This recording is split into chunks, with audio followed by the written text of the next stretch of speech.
Bem, iremos começar agora, pessoal, mais uma conferência internacional do nosso sexto SIGPE, e é com muita honra e alegria que gostaria de convidar aqui para mediar essa nossa conferência internacional e poder já se juntar aqui ao palco, o professor Dr. Vanderlei Marques Júnior.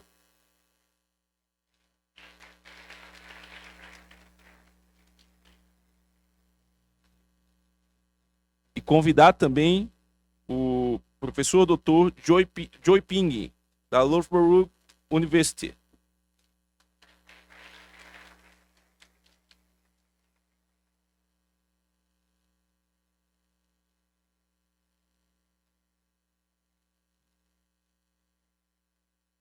Já avisamos a todos que a partir de agora a nossa conferência será toda conduzida na língua inglesa. Então, aos que interessarem e já estão com os seus aparelhos de fone de ouvido, podem colocar a partir de agora que toda a intervenção a partir do professor Vanderlei já será feita na língua inglesa. Obrigado.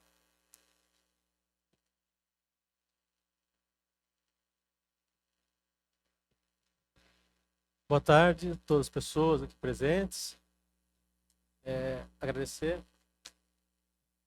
Só um último aviso, pessoal. Vamos pedir o cuidado de todos e todas os presentes aqui com a questão da acessibilidade do fone, para a gente prestar atenção se no volume a gente não acabar mudando o canal. Isso às vezes pode ter dificuldade na conexão com a tradução simultânea. Então peço somente essa atenção e em caso de qualquer dificuldade a gente pode procurar alguém de nossa equipe lá atrás para resolver algum problema de fone. Tá bom? À vontade, professor. Bom, boa tarde novamente. Eu vou inicialmente fazer só a apresentação aqui em português, depois a gente já passa para ele, aí seguimos em inglês. Então, o professor Joy Piggin é professor sênior em gestão e política esportiva na Loughborough University. Ele é especialista em política esportiva, atividade física e promoção da saúde, lecionando em diversos cursos de graduação e pós-graduação, além de supervisionar projetos de mestrado nessas áreas. Foi diretor de programa e professor de gestão e marketing esportivo no Instituto de Tecnologia Unitec, na Nova Zelândia. Ele é doutor pela Universidade de Otago, também na Nova Zelândia. Então, eu passo a palavra ao Dr. Piggin. Thank you very much for staying here. I hope you enjoy. Thank you so much for your hospitality and welcome. Thank you.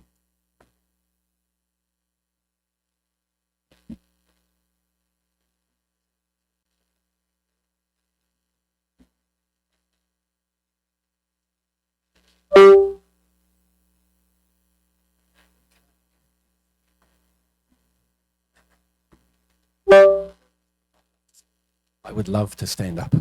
Thank you. Obrigado.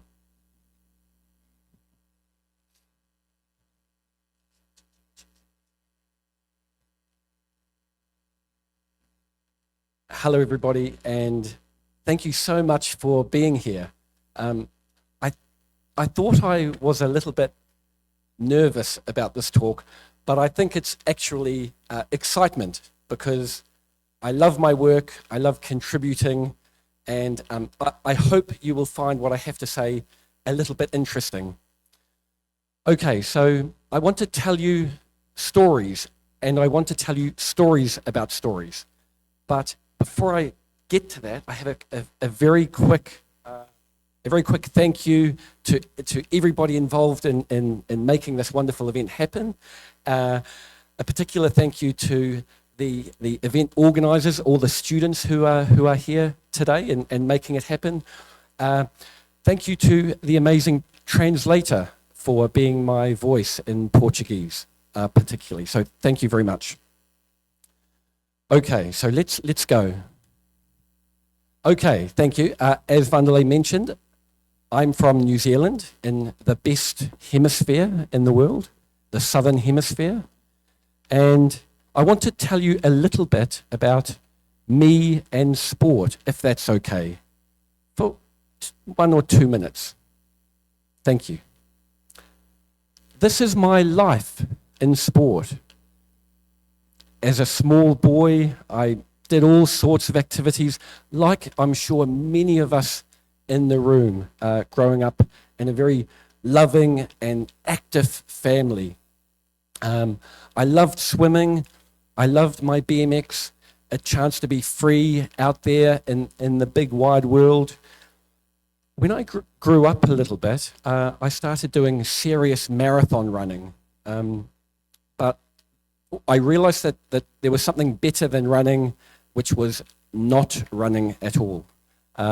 So I stopped the competition, athletics, and I started running with my lovely father here, who's still in New Zealand, and we just go for social runs when I'm back in my home. And also these days, I'm running after my 2 little boys. So there you go. That's a very quick lifetime of human movement, of joy, of suffering, and we might explore some of these ideas as we go on. So 15 years ago now, in 2009, I made the trip to England in the UK, as was mentioned. And you can see that the one mistake that I made was not stopping halfway in Brazil. So there you go. This is my university, and in the winter it does become very, very cold. So please, you are welcome to come anytime to Loughborough. It's a wonderful university to work for. It's very focused on sport, health, and exercise sciences. It's a lovely place to work as well. The one thing that helps protect me from the cold is all of the wonderful Brazilians who have visited Loughborough, and I'm sure many of you will know at least some of these folks: Felipe, Minagini, Larissa, Fernando, Billy and Ulysses, Dora, Tiago and Manuela, Silvan, and finally Sabrina. And it is these people who have made, I think, my working career and my personal life as well so much more fulfilling and happy. And I must admit, it really is a joy to work, to research, and to contribute with these wonderful Brazilian folk who have been to Loughborough. Very briefly, my research in general, as you heard, focuses on a couple of issues. Safeguarding policy for children, which is very, very important, obviously, and also more broadly, health promotion in sport.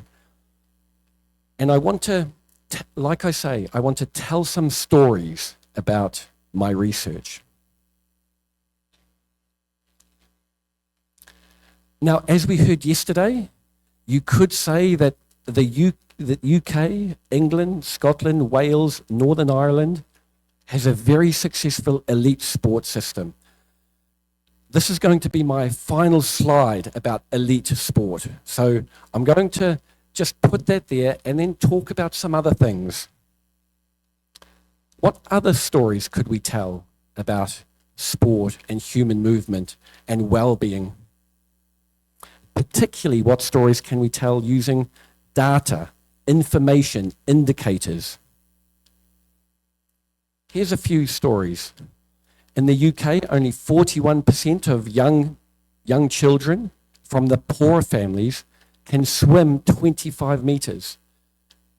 Now, I really appreciate that in Brazil, there are perhaps similar statistics, but I just want to highlight that even though the UK has enormous wealth and some wonderful facilities and privileges, it certainly does not extend to everybody.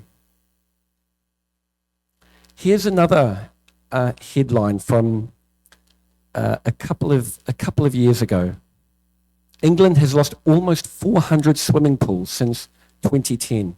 And I think, growing up in New Zealand, I think swimming should really the ability to swim should be a fundamental human right and opportunity for all young people, not just as a skill, but also as a wonderful modality of human movement. And these closures have been the result of government policy, of course. It's not just swimming pools. Hundreds have lost playgrounds because of austerity, because of financial cuts, and also hundreds of school playing fields as well. It goes on. 83% of English rivers have evidence of high pollution. Perhaps Brazil has similar issues. I'm not sure about that. But of course, this means children don't have the opportunity to explore their natural habitat in the way that they should and they deserve to. Here's another one, more related to sport. This was just from last year. Despite all of that wonderful elite success, especially in swimming, a review found a toxic culture of fear in swimming. And I want to highlight that this was systemic. This wasn't just a couple of, people who really needed to change their behavior. Systemic means it was throughout the system. And there are almost too many other sports to list. Many sports have, in very recent years, have faced big problems because of the way people in the organization treat other people, particularly the athletes.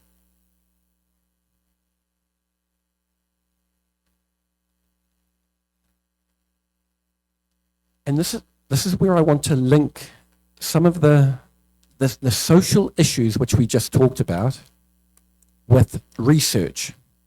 And I want to highlight a fantastic article, very recent. It's online, published last year in the Journal of Global Sport Management. And you academics in the audience will recognize some of these names.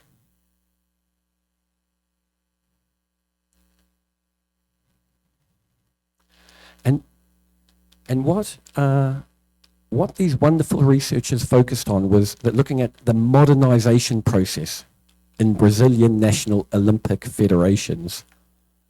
And what they found, and I believe they are all in the audience today, so maybe they should be talking about it rather than me. Lead author being Professor Sabrina Furtado, who's here.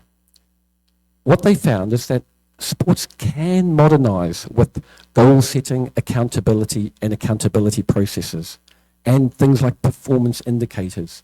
These can be very beneficial at a national level.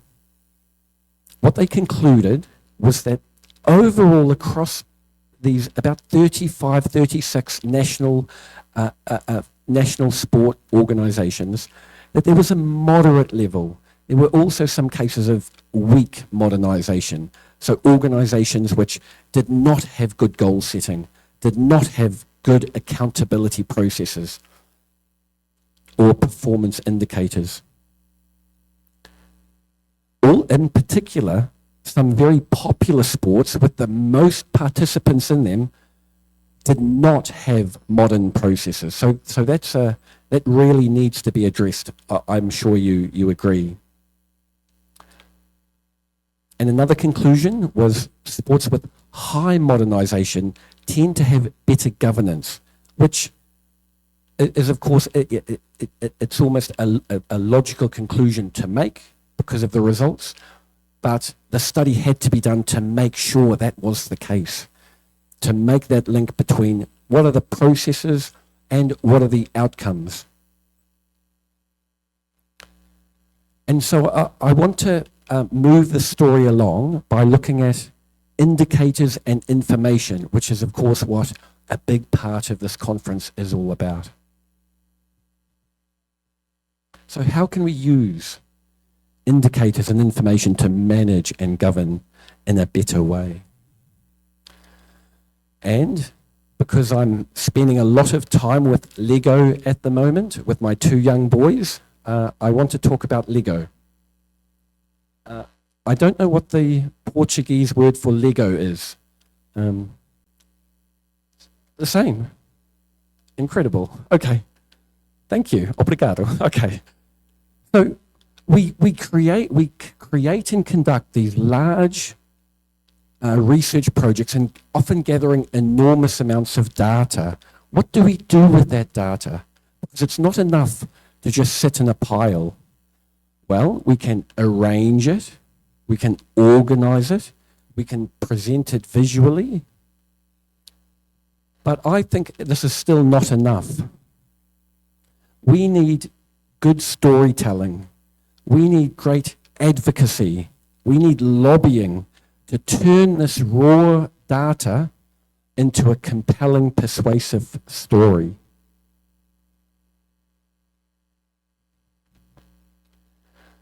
The thing about numbers in policy and management and governance is that numbers seem to us very scientific, very factual, very objective. But they're a tool for persuading people. So this is a key difference. They seem natural and neutral, scientific, but they are very powerful tools for persuasion. So we all, as researchers, as managers in the room, we all make decisions about what to count in the first place. If we start counting, we're making decisions about what's not enough, what's too much, what's just right. We make assumptions about what is normal and acceptable. I'll give you one quick example. How many children should be injured during the sport that you might coach or manage? What's the acceptable injury rate before something must be done? We all have thresholds, don't we? We all have limits in our own mind about what's an acceptable accident or what is unacceptable and what must be changed. As I mentioned, what is unacceptable? When do we as managers, as academics, take action to try and change a situation?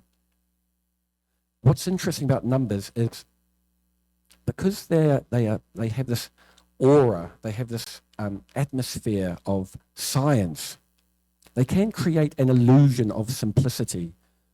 But of course, there's a lot of things out there which we are not counting. And I think this is important for sport governance, sport management, in our own jobs. The numbers we interact with, the data, the statistics that we use, we interpret them and we make decisions about what's too much, say of injuries, what's too little. Hopefully you can't have too little injuries, can you? But what's acceptable, whether it's injuries or number of participants, and so on. So I want to tell you a couple of personal stories about numbers in sport, and I will mention a couple of them do include discussion of injury and fatality and death. So I do apologize for that. So 21 years ago, 2004, the Athens Olympic Games, I think. Yeah? So a long time ago now, right? 21 years ago. There was a journal called Pediatrics. It's the world-leading journal for child health, Pediatrics. And these researchers conducted a study. It was a major 3-year study. What did they conclude? That mandatory, compulsory helmet use by young people doing ice skating should be implemented. So for the academics in the room, you know what a research project takes. A 3-year project, that's a big project. And to come to this sort of conclusion, they looked at hundreds of childhood injuries which were dealt with in hospital, and this is the conclusion that they came to. And so what I want you to consider is how this data that they used, how is that translated what effect does a journal article have? Do sport managers and people involved in governance, do they read these journals? Maybe not. So what happened in 2024 in New Zealand?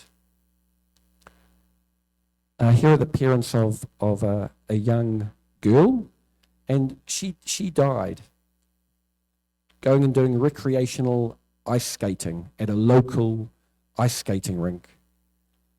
And I know this is a case study of ice skating, but if you're involved in managing sport, you could apply this logic to any sport that you're involved in. How many injuries, how many severe injuries, or even worse, need to occur before policy change takes place? Because you could imagine that the researchers who published this 20 years ago, they probably did as much as they could. They might have put out a press release. They were probably very happy to publish something in the world-leading journal. So 20 years later, for a young girl in New Zealand, my home country, to die is just, it's of course incredibly sad, but also what was the effect of this? Komani's parents said that should be a priority, safety. Make sure they are wearing helmets. What was interesting about this is that the ice skating company has now made helmets compulsory for young people. So you might publish something in a world-leading journal, but at a practical level, if you're a manager, if you're involved in organizing and promoting sport, what actions, what are the reasons for taking actions? In this case, it's because of an immediate fatality, not something that was published 24 years ago. So for us academics in the room, maybe we should think about what we are doing with our stories. How can we tell better stories about what must or should be done, particularly regarding childhood injury? So I want to introduce a little bit of literature. This is from Perkins, about 15 years ago now. As managers, and I think as academics, how do we make decisions about what evidence to use and apply to our practice? Well, probably for many of us, and including me in my work that I do at university, a common approach is this one. Yeah, we've done it, we like what we do, it feels like we're making an impact, and maybe that's enough. But perhaps we should move from that approach to something more formal, something which can inform our practice. Maybe there are new techniques, maybe there's new coaching techniques or facility management processes. Maybe there's something there which we're helping to test out. I think what it would be good to do, particularly in terms of health promotion and injury prevention, is to move towards research-based practice, where you really use theory and concepts, and you also keep looking at what is best practice, what's emerging out there in the world. But of course, this is probably the best thing to aim for, evidence-based practice. This is where practices and policies have been really tested and interrogated, and that they are shown to work. So I think this applies to academics too. Whether it's in our teaching or our research. And of course, for managers of sport, we like to be informed by evidence-based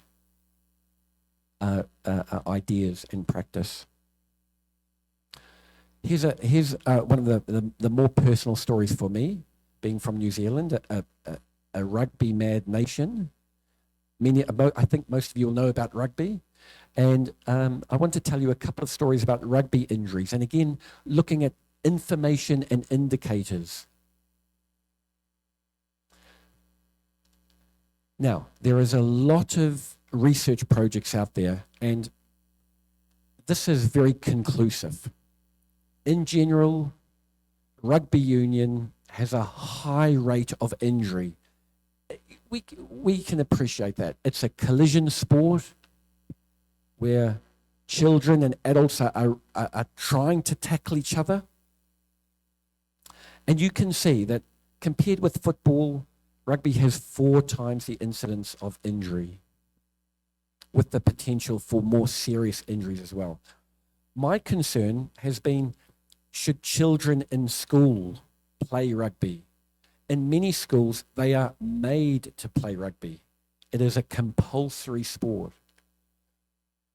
I don't think that should happen personally. I don't think young children should be made to tackle each other. In 2016, look at what happened. World Rugby, the global governing body, tried to use some data. What did they say? Compared with other sports, rugby has a relatively low injury rate. No. Now, I should say. You see that, this is the scientific, this is the research evidence in academic journals. But what did World Rugby say? They were saying the opposite. This was very, very poor. I would call this incompetent. They put out a big promotion saying around the world that rugby has a low injury rate. No, the data said it's got a high injury rate. So very, very incompetent, I would say. So that was the world governing body. England Rugby, have a look at this. They put out a document called Rugby Safe. And they say, they have a quote here, there is no evidence to show that rugby poses a specifically greater risk than other sports. Why are these national governing bodies saying the opposite of the data? Do you agree with me that that's pretty poor? Yeah? Especially when you're dealing with childhood injuries.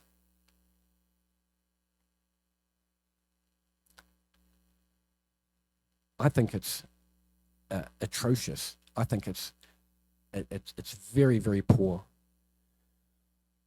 And so what I decided to do with some co-authors is we decided to publish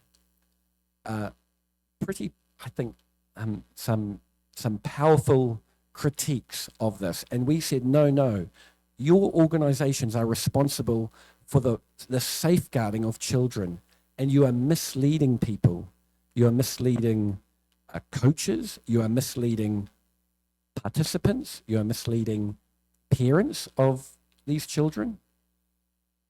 And so I put that up there as a case study of how important it is to pay attention to, if we're going to look after children in a sports setting, to pay attention to good data, to the right data. I can tell you these both governing bodies eventually retracted their false and misleading claims. Did they put out public statements that they had misled people? They didn't do that, which I thought was quite poor as well. Okay, one more story before I ask you some questions, if I may. Health promotion through sport, another one of my research areas, and probably something which all of us involved in the sport have some connection, some idea that sport is good, can be health promoting. Okay, this is a document from 2015. This is the year before a major football tournament in Europe called the Euro sports event. And many of you will appreciate that these organizations put out optimistic documents to promote health.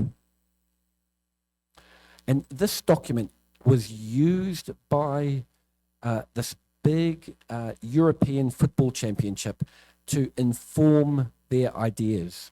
UEFA, the European Football Association. So we went and did some research at the tournament to see how nutritional health for people was being promoted. So how people at the event were encouraged to eat and drink. And I'm sure you're all familiar with stadiums, football stadiums. I'll show you a typical result. This was a typical kiosk, a typical place to buy your food at the stadium. And I'm sure you all appreciate examples like this in your own experiences. What are sport organizations doing to really promote health? Not just saying that they are promoting health. The difference between their messages and the reality. It makes me think, why are companies such as junk food companies, alcohol companies, gambling companies, fossil fuel companies, why do they love sports so much?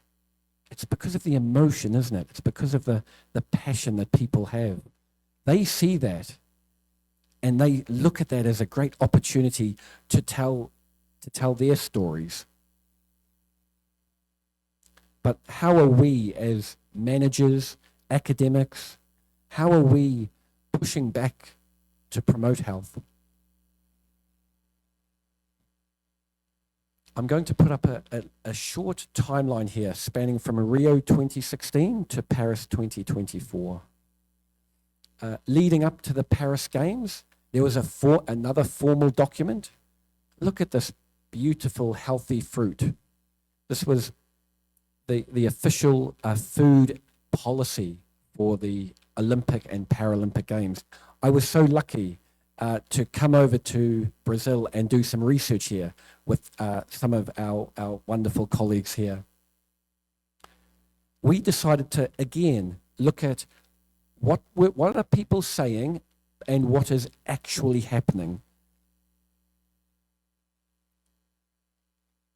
So you probably can remember, there was a big difference between the messages that were being talked about and the reality. You can see here this was a family meal.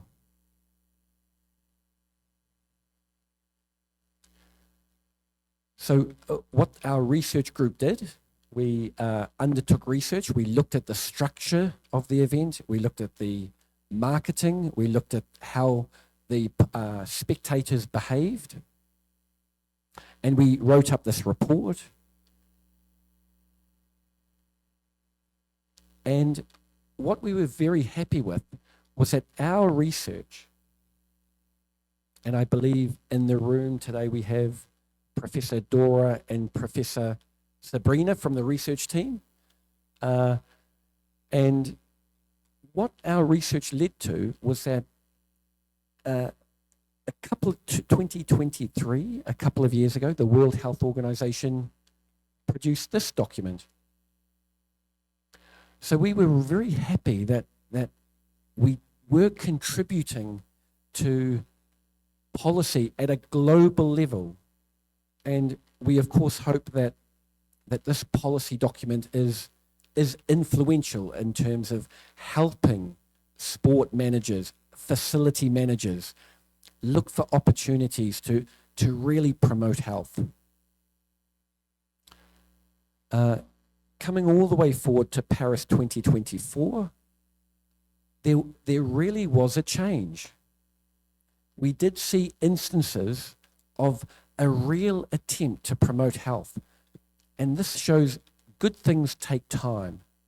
If we're going to make progress, we often cannot make change immediately, but there is potential to move good practice along. Yeah. But, okay, maybe it was not a complete success because there was still a lot of junk food being promoted at Paris 2024. But, okay, it's about advocating, it's about telling a story, and this is what we were doing with our report. We sent it to organising committees. We met the Paris bidding team to try and help them advocate for more health promotion in the event. So we were very, very happy to contribute to real change happening. Okay. Yeah, and I just want to link that because I know there's a new sport law out in this country, and I can tell you I did read the entire sport law in English though, not Portuguese. So I did find some very interesting aspects in the sports law, and what does this mean for health promotion in sports events?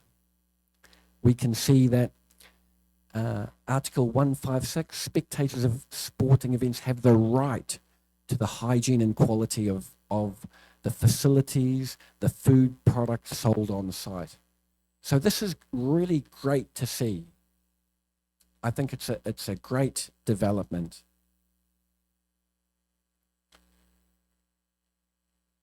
It did make me think, what are some of the numbers which are important in the sports law? And I want to show you subsection 4, which of course you're all familiar with. And this is about promoting sport for life regarding physical activity. It's about establishing habits, customs, and regular physical behavior. This is what's interesting for me. The beneficial repercussions on the education, health, and leisure of the practitioners. So as academics, how can we use the sports law to evaluate, to research? Is it working? What can we improve on? I think this is a very important part myself. And I want to relate this idea about habits particularly to one more part, which I have already mentioned a little bit, and it relates to numbers. I think we should start counting things that actually might really be harming sport practice. And I'll give you one example.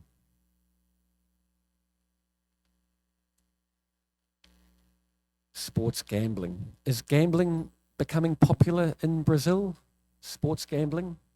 Yeah? A very interesting topic. These companies, these gambling companies, are very, very profitable. And then you think, why are they profitable? Because people are giving them their money with the hope of some rich future, which doesn't really happen, does it?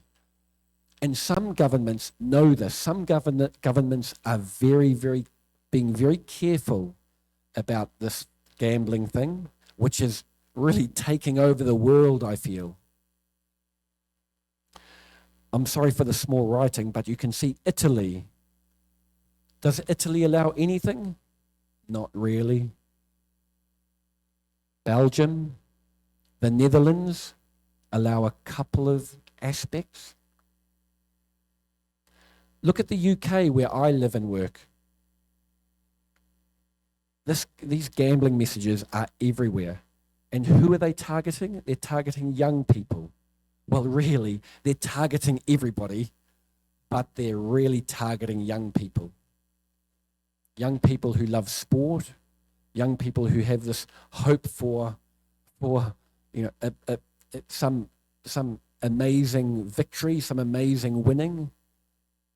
I think this is really problematic in the UK.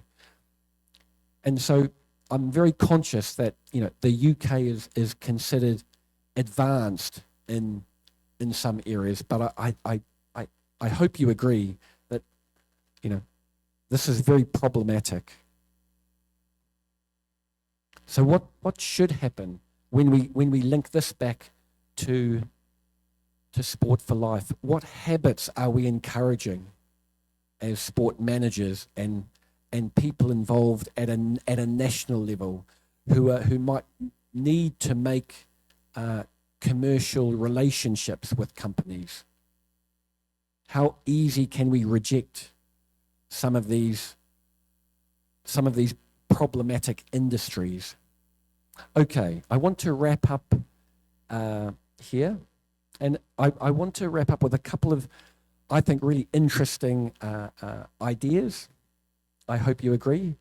This is from Alan Newth, and he is, I believe, a researcher down near Porto Alegre, I believe, and he asked a question in this great article.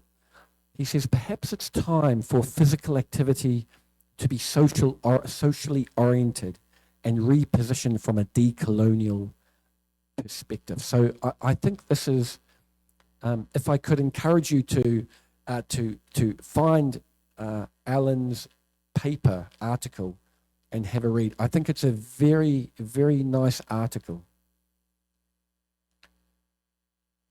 So what models are we using? Who are we copying?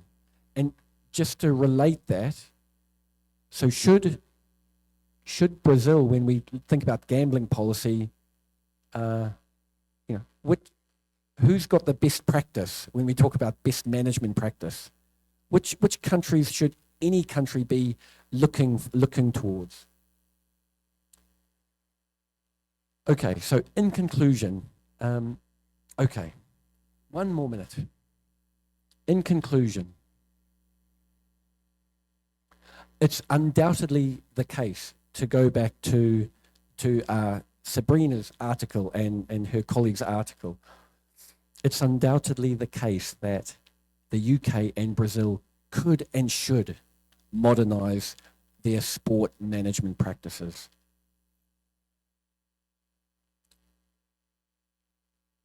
And I know we might have some question time soon, but to be provocative, I want to ask you some questions.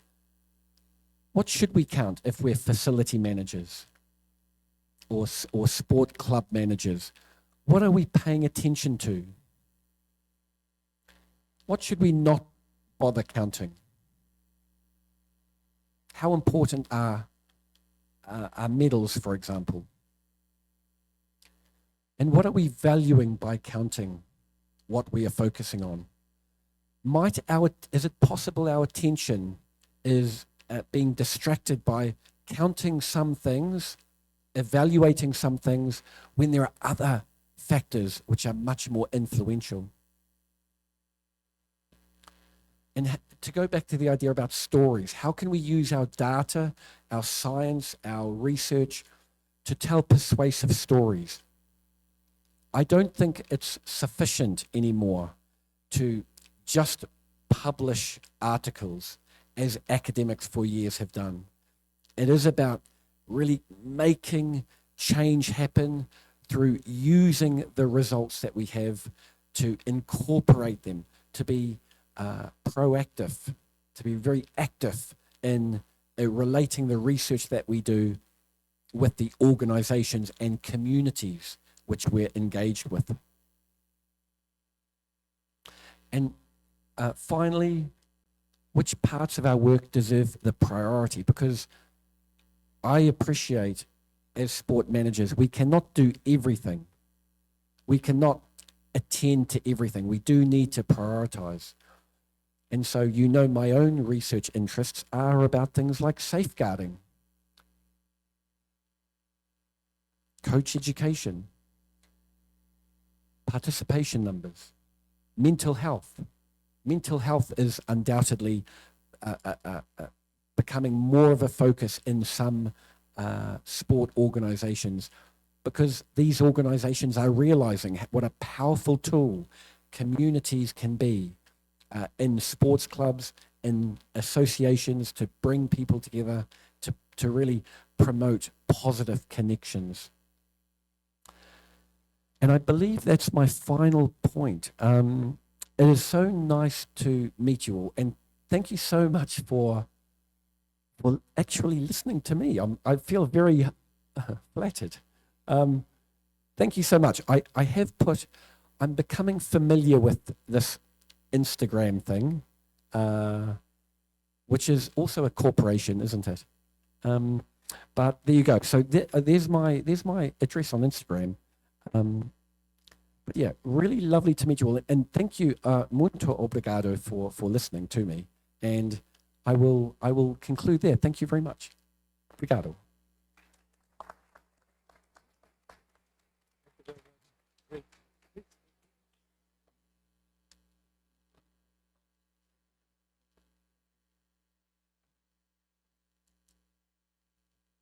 Bom, nós temos um tempo aqui destinado a questões. Então, o pessoal pode usar o QR Code ali, está enviando, a gente pode ir repassando aqui para o...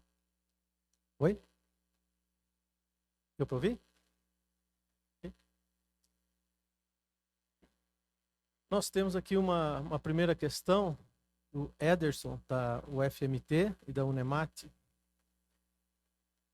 We have a few studies that show that students enroll in scholar games as a competition segment have a better proficiency at school. How can sport managers use those studies together with data as a tool to development sport information amongst students? Scholar games?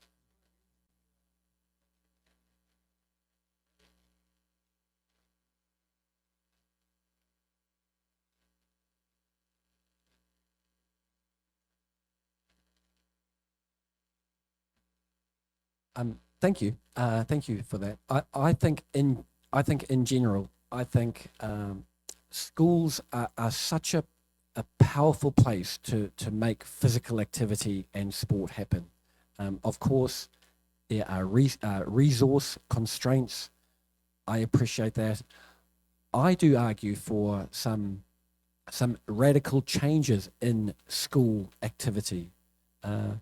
Children continue to sit down for far too long. I know some schools are changing things. That is happening sometimes, but at a national level, certainly in the UK, there could be, I would say, radical changes. These are changes that are needed, whether it's in scholar games or more play or other community activities which children take part in. I probably, like many of you, I think that the schooling system, which is based on too often the industrial revolution thinking of putting children quietly at tables and chairs, I think there's so much scope for change in that. Such a powerful environment.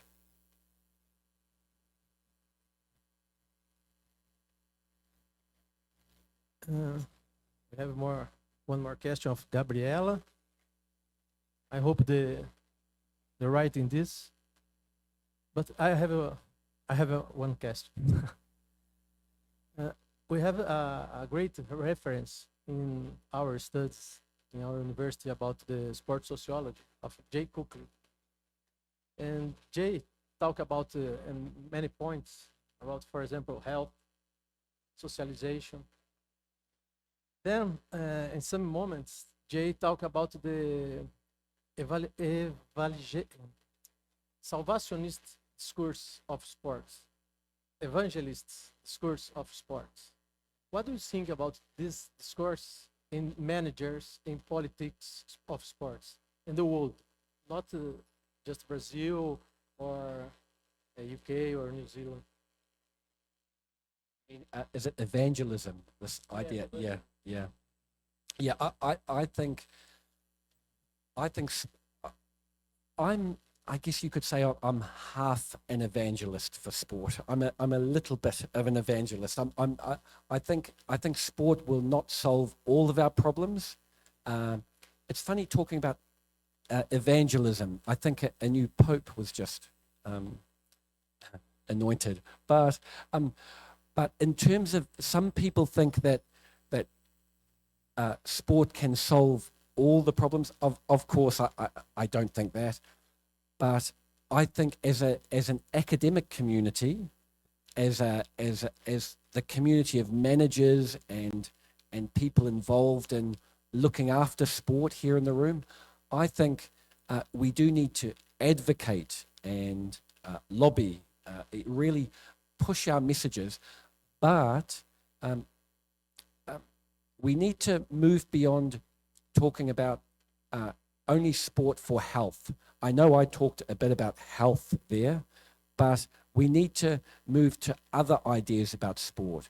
Sport for connection, sport for the environment, and linking all of the great potential that sport has to other things beyond physical health. We have one more question of Gabriela, UFPR. What do you think is the best approach to modernize sports management when facing a scenario so immature about it? As in where people don't seem to care or understand the provided data, and rather keep it the traditional way. I really do appreciate that the sport community, certainly in the UK and New Zealand, and I assume in Brazil, and probably around the world, it is organized by people who love their sport, who are volunteering their time. So I understand there are pressures to expect organizations to modernize when people are just doing the best they can with very limited resources. I do think it goes back to Alan's point, that the quote on the screen, which suggested thinking about sport development, sport management in Brazilian ways. We do not need to be universal about our management of sport. It is about taking the unique cultures and looking for the possibilities. But you are right. I appreciate that this is difficult. This is not easy work to do, to modernize an entire sport. I mean, it took us 8 years to make change to the health promotion of at the Olympic Games. So, modernizing sport can be very difficult, but I would say it's about all of us, whether we are undergraduate students or staff or people in the industry. It's about using our voices, advocating, really showing off why sport is so powerful. Okay, thank you. It was the last question. I would like to thank you so much for a great presentation. I hope that you enjoy, stay with us.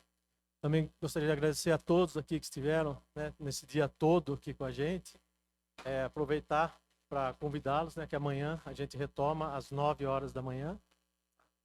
Muito obrigado para todos. queria uma salva de palmas aqui para o professor Joey. Thank you very much, Joey. It's a pleasure to have you. Thank you. Muito obrigado, professor Vanderlei Marques Júnior. Thank you, professor Joey. E agora eu gostaria de convidar 2 estudantes nossos para fazermos aqui, primeiramente, um registro, né, oficial dessa nosso painel, assim como, né, uma entrega de uma pequena lembrança nossa de nossos estudantes aqui, Clara e Marcos, que podem entrar aqui para entregar uma pequena homenagem ao professor Joey.